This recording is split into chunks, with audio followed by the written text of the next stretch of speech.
Okay, I'm going to talk about the PAWS Principle. The PAWS Principle is going to be the wheel or the 4 pillars that we're going to focus on coming up. In this space, we're going to have recognition. It's vital that when you're dealing with the client and they're coming in to the practice or on the phone, that you recognise the client and you recognise their name and the pet's name as best you can. That is the first key element that you always want to start with.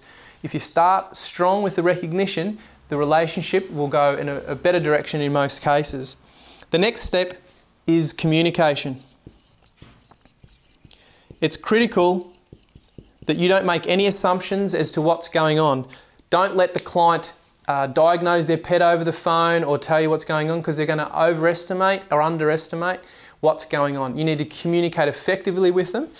And once you've done the recognition, it enables you to be much stronger in the communication. So we're going to head in this direction.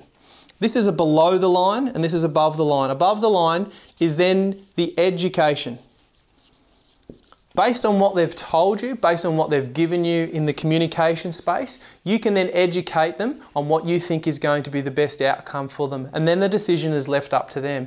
You need to have control in the recognition and the communication, which then gives you the opportunity to do the education, which allows you to make the recommendations. That will then lead to results. The results come in multiple forms. It might be on the phone and you want to get someone to come into the practice for an appointment. If you follow this step, they will have the results, and then when they come in, you can start the process again. This works with internal customers, external customers, and I know we don't the word use customers, but clients, whoever it is that you're dealing with, it's critical that you use that. Now this is, as I said, this is above the line and this is below the line. Think of this as a little bit like a tree. This is the soil and the root system coming in down in through here. You need to have good soil and you need to have sunlight and you need to have water. The system, I like working on systems and I like to do something once and I like to do it right and I like to simplify it as best I can. So think of this as the tree trunk and this as the watering component. No, my spelling and my handwriting isn't so clear. So this is above the line, this is below the line. A lot of the times we focus on what's above the line. So if we think of a tree, we think, oh, look at the tree, it's not getting any good fruit on it. Or look at the tree, the leaves are falling off, it's not so good. But the problem is with stuff below the line.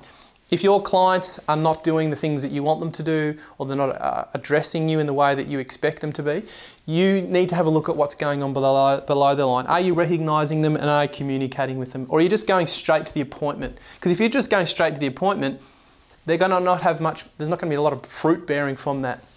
By doing it in this particular way, you're going to have a nice tree growing with lots of fruit. The fruit is that relationship. And you want to make sure that the fruit is ready for when you need to pick it, not when it's been blown off the tree because of a storm or anything like that, or it's sitting on the ground here rotting. So think of this. This is the tree, this is the system. It needs to be measurable. And this is a quick way. You recognise the client, communicate with them, educate with them, and then you get the results and you keep doing that. You can use that with internal clients, your teammates, teamwork, the team, and with external, on the phone and off the phone. And that's the 4 PAWS Principle.